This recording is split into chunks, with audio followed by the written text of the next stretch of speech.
कल हम लोगों ने 16.1 के 3 क्वेश्चन तक किए थे। 4 और 5 आपको करने के लिए दिया था, तो मैं एक बार 4 और 5 भी करा रहा हूँ जिससे आप चेक कर लें कि वो सही किया है कि नहीं। If P A equals to 0.6 and P B equals to 0.3 and PA intersection B equals to 0.2, तब हमें दो चीज़ें फाइंड करनी है। कौन कौन सी? तब हमें दो चीज़ें फाइंड करनी है, एक A अपॉन बी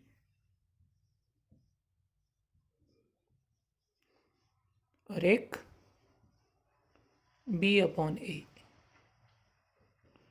क्लियर? कल फॉर्मूला पढ़ा था अपन ने कि इन दोनों का इंटरसेक्शन ऊपर, तो A इंटरसेक्शन B अपॉन जो भी चीज़ नीचे है उसका इंटरसेक्शन नीचे। ठीक है, उसकी प्रोबेबिलिटी नीचे। अब इसका फॉर्मूला क्या बनना चाहिए? ऊपर तो वही रहेगा क्योंकि ये ए और बी ही है, लेकिन नीचे यहाँ पर क्या है? ए, तो उसकी प्रोबेबिलिटी नीचे यानी कि पी ए। सारी वैल्यूज़ अपने को पता है। ए इंटरसेक्शन बी है 0.2, पी भी अपने को पता है 0.3, तो आंसर आ गया 2/3।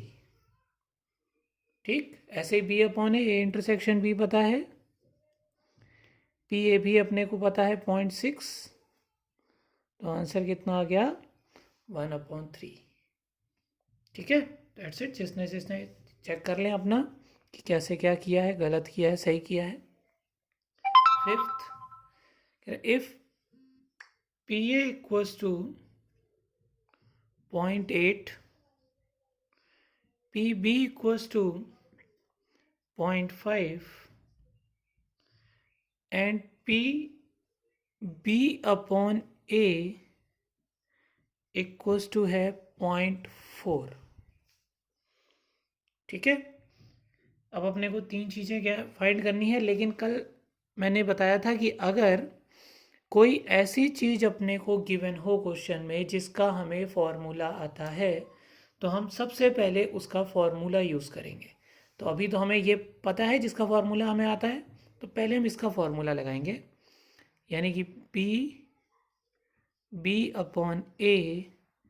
इसका फॉर्मूला क्या बनेगा? P A intersection B upon probability of A. ठीक है, अब जो जो हमें पता है रखते चलो। ये हमें पता है 0.4, ये हमें पता नहीं, यानी कि ए इंटरसेक्शन बी की प्रोबेबिलिटी हमें निकालनी है। देन पी ए कितना है? 0.8, तो ये उधर चला गया। Then P A intersection B कितना आ गया? 0.32। क्लियर? अब ये हमें अगर ध्यान से देखो तो फर्स्ट ऑप्शन भी यही है कि हमें P A intersection B find करना है, तो अपने आप एक चीज़ फाइंड हो गई हमारे पास। अब सेकंड में आते हैं। सेकंड हमें फाइंड करना है पी ए अपॉन बी, तो इसका फॉर्मूला क्या होगा? P A intersection B upon P B. ठीक है, ए इंटरसेक्शन बी अभी आपने फाइंड किया 0.32, और पी बी अपने को गिवन है कितना? 0.5, तो इसको कैंसिल करके यहाँ 0 बढ़ा लो। ठीक है, तो कितना आ गया? 2 से डिवाइड कर लो, कितना आया?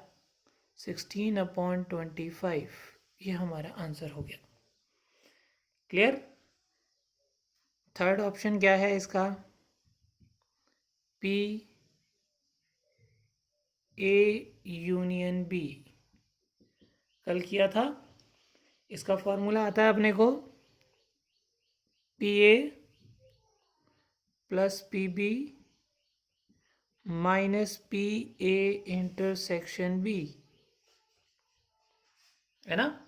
इसका फॉर्मूला कल हमने पढ़ा था। तो पी ए अपने कितना है? 0.8, पी बी कितना है अपना?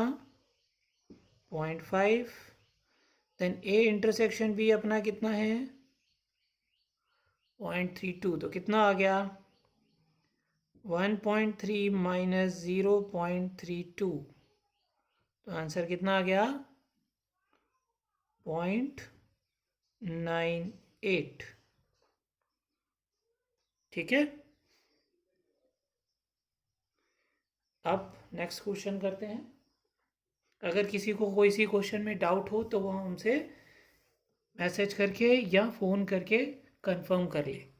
ठीक है,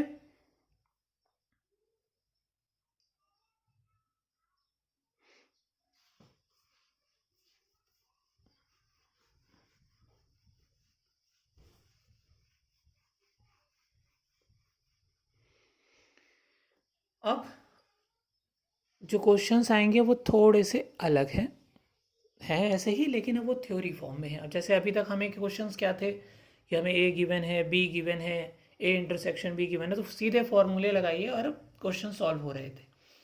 लेकिन अब हमें क्वेश्चन को पढ़ना है और ये देखना है कि हमें क्या चीज़ गिवन है और क्या चीज़ हमें फाइंड करनी है। ठीक है, सब कुछ यहीं पर डिपेंड करता है, ए क्या होगा, बी क्या होगा। अब हम थोड़ी देर के लिए इन क्वेश्चंस को करने से पहले अपने दिमाग में एक चीज़ फिक्स कर लेते हैं, क्योंकि हर क्वेश्चन में अलग अलग चीज़ मानने से अच्छा है कि हम हर चीज़ में अपने आप को फिक्स कर लें कि यही मानेंगे अगर ऐसा क्वेश्चन में दिया हुआ है तो। क्लियर? कैसे, देखते हैं एक बार। अगर हमें किसी भी क्वेश्चन में कोई चीज़ गिवन होगी, ठीक है, या हम ये कह सकते हैं दी गई है,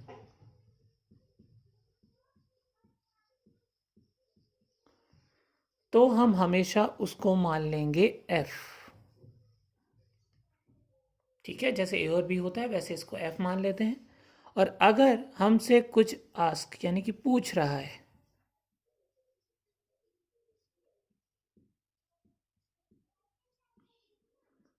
तो हम इसको हमेशा e मान लेंगे। ठीक है, तो हमारे लिए क्वेश्चन थोड़ा सा आसान हो जाएगा, जिससे हम ये सोचना नहीं पड़ेगा कि हमें क्या चीज़ a अपॉन बी निकालना है, e अपॉन एफ निकालना है, f अपॉन ई निकालना है, हमें सोचना नहीं पड़ेगा। अगर हमने ये चीज़ मानी है तो हम हमेशा e अपॉन एफ यानी कि e ऑब्लिक एफ निकाल सकते हैं। हमें सोचना नहीं है फिर कि हमें e और f में किसको ऊपर नीचे करना है, क्योंकि हमने उस चीज़ को माना ही उस हिसाब से है। कल मैंने बताया था कि जो चीज़ इवेंट हो चुका होता है उसको हम बी मानते हैं, वो नीचे लिख लेते हैं। तो देखो यहाँ नीचे ई एफ आ गई, और जो पूछ रहा है यानी कि जो चीज़ बाद में हुई है वो ई ऊपर आ गया। तो ये एक हमने इसको शॉर्टकट में बना लिया कि हमें बार बार मेहनत नहीं करनी पड़े, पूरा क्वेश्चन को बहुत ध्यान से ना पढ़ना पड़े, केवल जो चीज़ पूछ रहा है, जो चीज़ दे रहा है, उसको हम अलग अलग लिखते चलेंगे। ठीक, पढ़ते हैं अगला क्वेश्चन। 6th क्वेश्चन कुछ इसी टाइप में है। कह रहा है अ फैमिली हैज़ 2 चिल्ड्रन, किसी के घर में 2 बच्चे हैं। What is the probability that both the children are boys? इसकी क्या प्रोबेबिलिटी है कि उसके दोनों बच्चे लड़के हों, गिवन दैट दिया गया है at least one of them is a boy, कि उनमें से कम एक लड़का, कम से कम एक बच्चा लड़का हो। ठीक है, तो सबसे पहले हम सैंपल स्पेस बनाते हैं, यानी कि प्रतिदर्श समष्टि S। अब घर में 2 बच्चे हैं तो हम मान लेते हैं कि दोनों लड़के हुए। ठीक है, ये हमने 11वीं में सीखा था सैंपल स्पेस बनाना। पहला लड़का दूसरी लड़की हो सकती है हमारे पास, या पहली लड़की दूसरा लड़का हो सकता है, या दोनों लड़कियां हो सकती हैं, है ना। कुछ एक इस तरीके से भी कह सकते हो कि एक कॉइन के 2 पहलू होते हैं, head head, head tail, tail head, tail tail, तो उसी तरीके से ये बन जाता है। ठीक है, क्योंकि लड़का लड़की 2 पहलू, एक सिक्के के भी 2 पहलू होते हैं, तो बिल्कुल उसी तरीके से हम इसका सैंपल स्पेस बना लेते हैं। ठीक है, अब हम आते हैं ई और एफ में। ई मैंने क्या बोला, ई क्या होगा, जो हमसे पूछ रहा है। तो क्वेश्चन में क्या पूछ रहा है, पूछ रहा है what is the probability that both the children are boys, कि दोनों के दोनों लड़के हों। ठीक है, तो हमसे जब उसने ये पूछा दोनों के दोनों लड़के हों तो एक ही कंडीशन बनती है बी बी। तो इसकी प्रोबेबिलिटी क्या होगी अगर हम निकालें तो ये एक कंडीशन टोटल 4 में से, तो 1/4, ये एक ये 4, हमेशा ये प्रोबेबिलिटी किससे निकलेगी एस से, कि टोटल 4 है तो नीचे 4 आएंगे 4। ठीक है।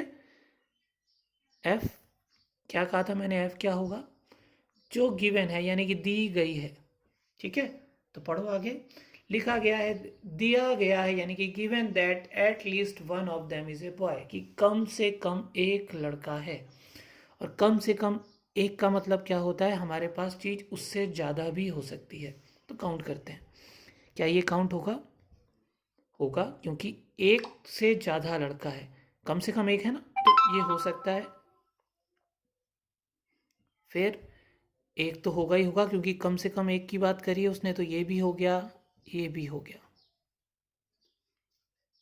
ये तो होगा नहीं, क्योंकि कम से कम में एक तो होना ही चाहिए, तो यहाँ एक भी लड़का नहीं है, तो ये सफिशिएंट है, ये नहीं होगा। तो अब हम प्रोबेबिलिटी ऑफ एफ निकाल लेते हैं। प्रोबेबिलिटी ऑफ एफ कितनी हुई, कितनी कंडीशन है, 1 2 3 आउट ऑफ 1 2 3 4। ध्यान रखना है जब हम ई और एफ निकालते हैं तो हमें सारी कंडीशंस यहीं से निकालनी है। ये नहीं करना है कि हम इसमें से ढूंढने लग जाएं, जो भी आंसर निकालना है हमें यहाँ से निकालना है। अब जब भी हम ई और एफ निकालेंगे तो हमें ई इंटरसेक्शन एफ चाहिए ही चाहिए, क्योंकि उसके बगैर हमें आंसर नहीं निकाल पाएंगे। तो अब क्योंकि फॉर्मूले में इंटरसेक्शन होता ही होता है, तो इन दोनों में कॉमन, ये हमने पढ़ा था 11th में सेट में, कि इन दोनों में कौन सी कंडीशन हो रही है, एक कॉमन हो रही है, यानी कि बी बी। तो हमें इसकी प्रोबेबिलिटी भी निकालनी है, यानी कि P E intersection F equals to कितना हुआ, 1/4, ये 1/4। ठीक है। तो अब हम फॉर्मूला, मैंने क्या बोला था कि अगर हमने ई और एफ अपने हिसाब से माना है तो हम यहाँ E/F निकल लेते हैं। तो ये हो गया P E intersection F upon P F, हमेशा यही फॉर्मूला बनेगा अगर हम ई और एफ अपने हिसाब से मान रहे हैं। तो ई इंटरसेक्शन एफ है हमारे पास 1/4, पी एफ है हमारे पास 3/4, 4 से 4 कैंसिल, आंसर आ गया 1/3। ठीक है। हम यहाँ थोड़ा सा थ्योरी में भी लिख लेंगे कि हमने ई और एफ किसको माना है। लेट ई इज जो भी क्वेश्चन में है, देन लेट एफ इज जो भी हमने क्वेश्चन में जिसको माना है। क्लियर है चीज, ठीक है। तो अब हम नेक्स्ट क्वेश्चन पे आते हैं।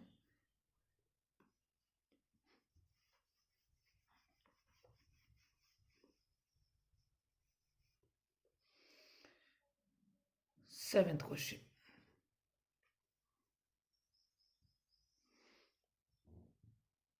कह रहा है 2 coins आर टॉस्ड वन, दो सिक्कों को उछाला गया, दो सिक्कों को उछाला जाता है तो क्या बनता है, head head, head tail, tail head, tail tell.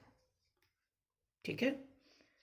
Determine P A upon B, अब उसने हमसे कह दिया ए अपॉन बी, यानी कि अब हमें कुछ लेट करने की ज़रूरत नहीं होगी, हमें इसका फॉर्मूला आता है P A intersection B upon P B, यानी हमें सब कुछ क्वेश्चन में गिवन होगा, A B B B intersection हो सकता है हमें फाइंड करना पड़े। पढ़ते हैं। इसका फर्स्ट है ए, ए को बता रहा है कि tail appears on one coin, कि एक कॉइन पे टेल आओ, तो केवल एक, ना उसने ये बोला एटलीस्ट, ना उसने बोला एट मोस्ट, ना ज़्यादा से ज़्यादा बोला ना कम से कम बोला, तो इसका मतलब हमें एटलीस्ट ढूंढ एट एग्जैक्ट पॉइंट पे ढूंढना है कि tail appears on one coin, तो केवल एक पे, तो ये भी एक पे है, यहाँ भी एक पे है। तो हमारे पास ए में क्या क्या आया, हेड टेल, टेल हेड। तो प्रोबेबिलिटी ऑफ ए कितनी हो गई, 2 कंडीशंस आउट ऑफ 4, यानी 2 4 में से। ठीक है। देन हमने बी निकाला, पढ़ो आगे बी क्या कह रहा है, 1 कॉइन शोज हेड, एक ही कॉइन शो कर रहा है हेड, यानी ये दोनों फिर से नहीं हुए क्योंकि एक से ज़्यादा हैं, तो ये दोनों फिर से आए, इसमें एक हेड है एक हेड है, तो हेड टेल टेल हेड। तो प्रोबेबिलिटी ऑफ बी क्या हो गया, 2/4।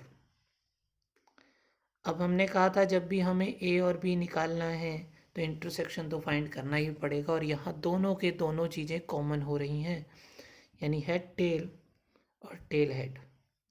तो probability of A intersection B कितना हो गया, फिर से वही 2/4।